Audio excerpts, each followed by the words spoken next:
கடனில் மூழ்கிய ஒரு ஏழை மனிதன் கைகளில் கடன் பத்திரங்களுடன் உடைந்து கிடந்தான். உதவி கேட்டு முதலில் ஒரு பணக்கார மீன் வியாபாரியை சந்தித்தான். ஆனால் அவன் சிரித்து கேலி செய்து தள்ளிவிட்டான். அடுத்தது பொன் வியாபாரியின் கடைக்கு ஓடினான். அங்கேயும் அதே பதில். பெருமை அதிகம், மனிதநேயமில்லை. கண்ணீர் மட்டுமே மீதமாயிற்று. அவன் தாய் கூட உதவி கேட்டு சென்றார். அவரும் அவமானமாய் திரும்பினார். வாழ்க்கை முழுவதும் இருளாக இருந்த அந்த நேரத்தில் ஒரு நல்ல மனம் கொண்ட முதியவர் அவர்களை சந்தித்தார். அவர் கொடுத்தது வெறும் ஒரு ரூபாய். அனைவரும் அதிர்ச்சியில் உறைந்தார்கள். ஆனால் அந்த ஒரு ரூபாய் அவன் நம்பிக்கையை திறந்தது. காய்கறிகள் வாங்கி சமைத்து விற்றான். சிறிய லாபம் பெரிய நம்பிக்கையாக மாறியது. தினமும் உழைத்தான்.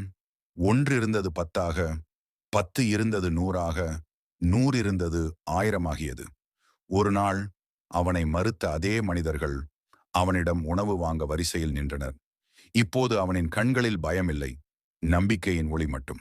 அந்த முதியவர் மெதுவாக சொன்னார், நான் பணம் கொடுக்கவில்லை, நம்பிக்கை கொடுத்தேன். நம்பிக்கை இருந்தால் யாரும் வளர முடியும்.